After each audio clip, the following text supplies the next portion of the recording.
ચાલો દાખલો 13મો આપણે જોઈએ કે દરિયાની સપાટીથી 75 મીટર ઊંચી દીવાદાંડી પરથી અવલોકન કરતા દરિયામાં રહેલા બે વહાણના અવશેષ કોણના માપ 30° અને 45° માલુમ પડે છે. જો એક વહાણ બીજા વહાણની બરાબર પાછળ હોય અને બંને વહાણ દીવાદાંડીની એક જ બાજુ આવેલા હોય તો બંને વહાણો વચ્ચેનું અંતર શોધવાનું છે. હવે આ છે ઈ છે દીવાદાંડી છે, બરોબર. આ આપણે દીવાદાંડી દઈએ એ બી 75 મીટર. એક વહાણ છે ઈ આ છે અને બીજું વહાણ છે અહીંયા છે, બરોબર. અને દીવાદાંડીની એક જ બાજુ છે. ઘણી વખત અલગ અલગ બાજુ હોય તો એક અહીંયા ને એક અહીંયા, તો આકૃતિ બદલી જાય. આ તો એક જ બાજુ ને કીધા.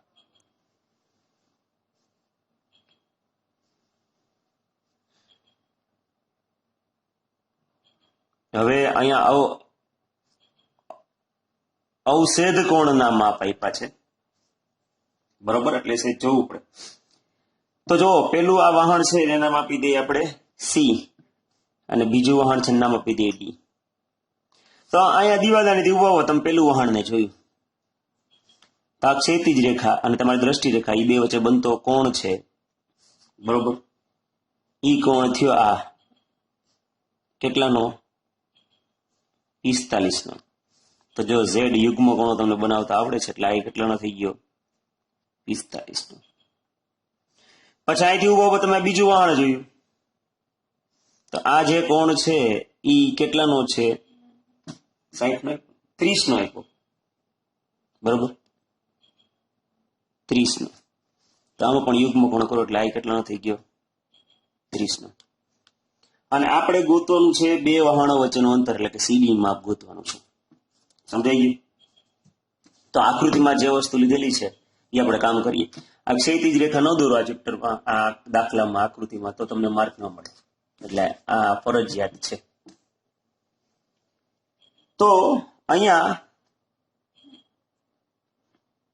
દીવાદાંડી આપણે ધારી લઈએ કે ધારો કે દીવાદાંડીની ઊંચાઈ એ બી બરાબર 75 મીટર. રેડી? એક જ દિશામાં આવેલા બે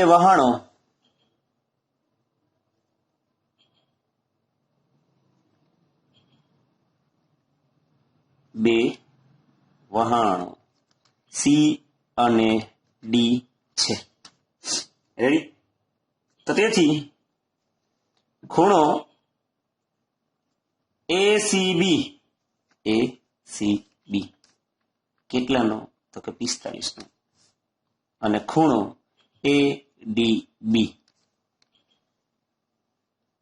કેટલાનો? તો કે 30 નો. રેડી? આપણે બે વહાણો વચ્ચેનું અંતર સીડી બરાબર પ્રશ્નાર્થ ચિહ્ન આ આપણે શોધવાનું છે. રેડી? તો વધી આગળ. કાટકોણ ત્રિકોણ એબીસી માં કાટકોણ ત્રિકોણ એબીસી માં હવે જો આ સામેની બાજુ છે અને આ પાસેની બાજુ છે. tan 45 બરાબર સામેની બાજુ એટલે એબી અને પાસેની બાજુ એટલે બીસી.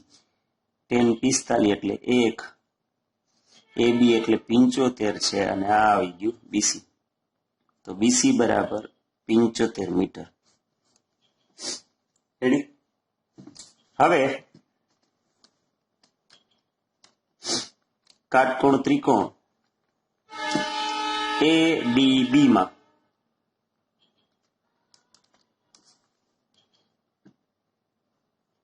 tan 30 સામેની બાજુ અને પાસેની બાજુ. tan 30 એટલે 1/3 વર્ગમૂળ 3 AB એટલે 75 અને આ BD એટલે આપણે એમ નામ જ રાખીએ, બરોબર ને? તો BD બરાબર શું થઈ જાય? 75 વર્ગમૂળ 3. હજી આપણે ગોતવાનું છે તો CD ગોતવાનું છે. એટલે તમને દેખાય જ છે કે DCD કેવા છે? તો સમરેખ છે, બરોબર. આ ત્રણેય સમરેખ હોવાથી તમે શું લખી શકો કે BD બરાબર CD વત્તા BC. અને આપણે ગોતવાનું કોણ છે? તો કે બે વહાણ વચ્ચે અંતર CD. તો CD બરાબર શું થઈ જાય? BD minus BC. ચાલો, BD નું માપ કેટલું છે? 75 વર્ગમૂળ 3 માઇનસ BC એટલે 75. બે માંથી 75 શું કરી નાખો? સામાન્ય કાઢી નાખો. વર્ગમૂળ 3 માઇનસ 1. આ 75 એમના વર્ગમૂળ 3 એટલે તમે શું મૂકી શકો? 1.732 માઇનસ 1 એટલે કે 75 ગુણ્યા 0.732. બે નો ગુણાકાર કરી નાખો એટલે જવાબ આવશે 54.9 મીટર. લ્યો, બે વહાણો વચ્ચેનું અંતર આટલું મળે. નેક્સ્ટ દાખલા નંબર 14. 14મો દાખલો આપણને શું કહે છે કે 1.2 મીટર ઊંચાઈ વાળી એક છોકરીને જમીનથી 88.2 મીટર ઊંચાઈ પર રહેલું પવનને કારણે સમક્ષિતિજ રેખામાં ગતિ કરતું એક બલૂન જોવા મળે છે. કોઈ એક સમયે છોકરીને તેનો ઉત્સેદ કોણ 60 નો અને થોડા સમય બાદ ઈ જ બલૂનનો ઉત્સેદ કોણ છે 30 નો થાય છે. તો આ સમય દરમિયાન બલૂનને કાપેલું અંતર શોધવાનું છે. પેલા તો આપણે જમીન દોરી લઈએ. આ છે જમીન.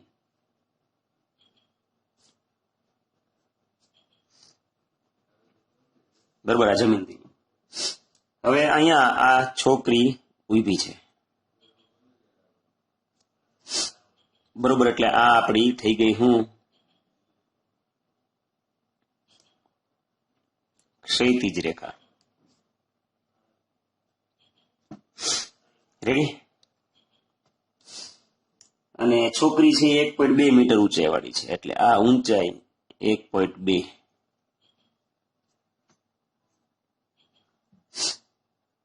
રેડી? હવે એને આ એક ફુગ્ગો અહીંયા ઉડતો દેખાય.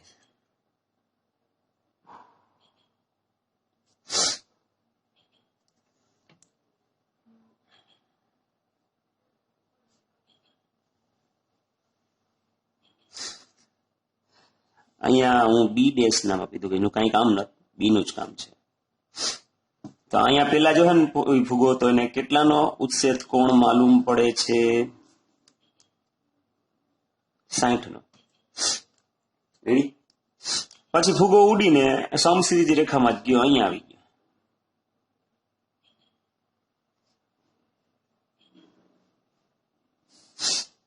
અહીં નામ આપી દે Q ડેશ અને અહીં નામ આપીએ Q.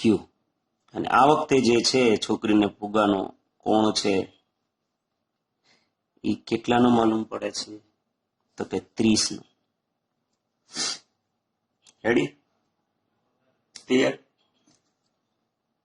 અને જમીનથી 88.2 મીટર એટલે આ જે ઊંચાઈ છે જમીનથી 88.2 એટલે આ જે માપ થાય આટલું માપ, એમાંથી 1.2 બાદ કરવાની, બરોબર ને? 1.2 તમારે બાદ કરવાનું રહે એટલે 87 મીટર થાય, જ્યાંથી આપણે ત્રિકોણ બને છે. રેડી? આ આપણી આકૃતિ. અહીંયા નામ આપી દીધું આપણે. તો ધારી લઈએ કે ધારો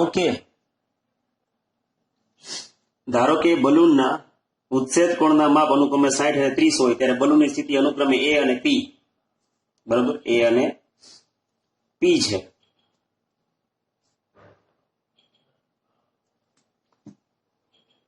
લખતા જઈએ આપણે આરે.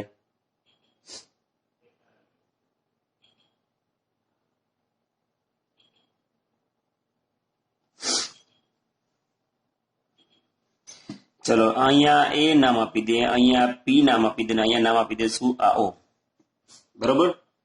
તો ધારો કે અહીં આપણે જે આપેલું છે એ લખીતા જાય કે એ બી ડેશ, એ થી બી ડેશ જે છે ઈ જ કોણ છે તો કે પી થી ક્યુ ડેશ, અને બરાબર શું થશે તો કે 88.2 મીટર.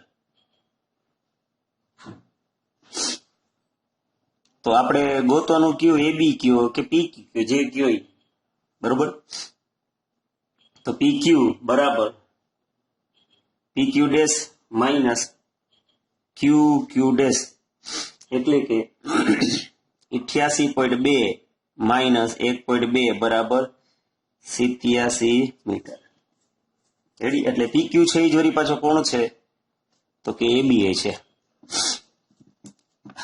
હવે બે ત્રિકોણ લઈએ. પેલો કયો લઈએ એ બી ઓ, કાટકોણ ત્રિકોણ એ બી ઓ માં. રેડી. એ બી ઓ માં tan 60 સામેની બાજુ એટલે કોણ એ બી, પાસેની બાજુ એટલે કોણ તો કે ઓ બી. tan 60 એટલે વર્ગમૂળ 3, એ બી એટલે કેટલા તો કે 87/OB, એટલે કે OB બરાબર 87/3. આને આપણે નંબર આપી દઈએ 1. ત્રિકોણ PQO માં. બરોબર. હવે ત્રિકોણ કયો લે PQO માં tan 30 સામેની બાજુ PQ, પાસેની બાજુ OQ. tan 30 એટલે 1/3.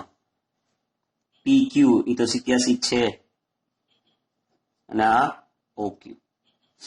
તો OQ બરાબર 87/3. આ સમીકરણ નંબર આપી દઈએ 2. રેડી.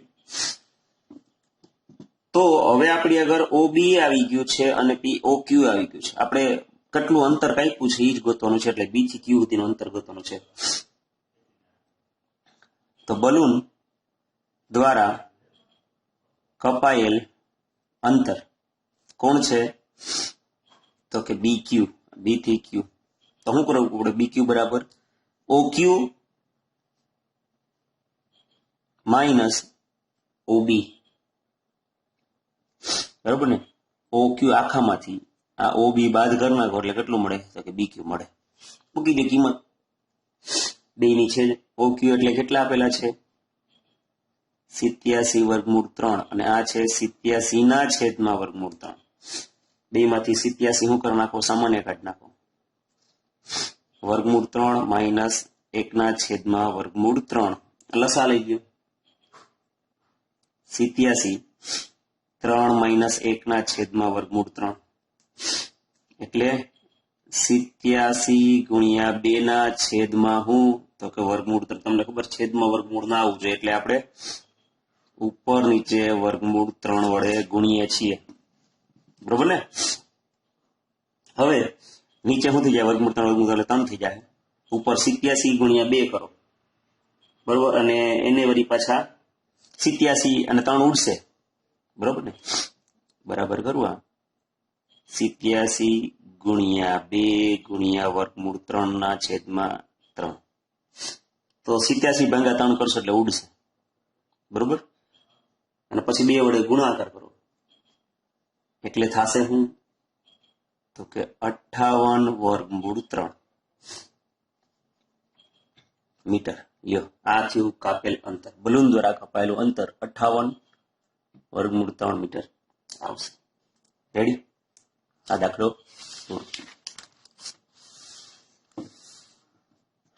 છેલ્લા 2 દાખલા બાકી રહ્યા આપણે. બરોબર. તો હવે આપણે હોમવર્કનું પણ થોડું જોઈએ. આપણે ઉદાહરણના થોડાક દાખલા હોમવર્કમાં આપ્યા હતા. ઉદાહરણના આજે પણ થોડાક હોમવર્કમાં આપીએ આપણે. ઉદાહરણ નંબર 4 સુધી આપ્યા હતા. ઉદાહરણ નંબર 5, ઉદાહરણ નંબર 6 ઈ બે હોમવર્કમાં કરજો. બરોબર, ઉદાહરણ 5 અને 6 ઈ હોમવર્કમાં ટ્રાય કરજો. રેડી? અહીંયા સુધી આપણે આજે રાખીએ.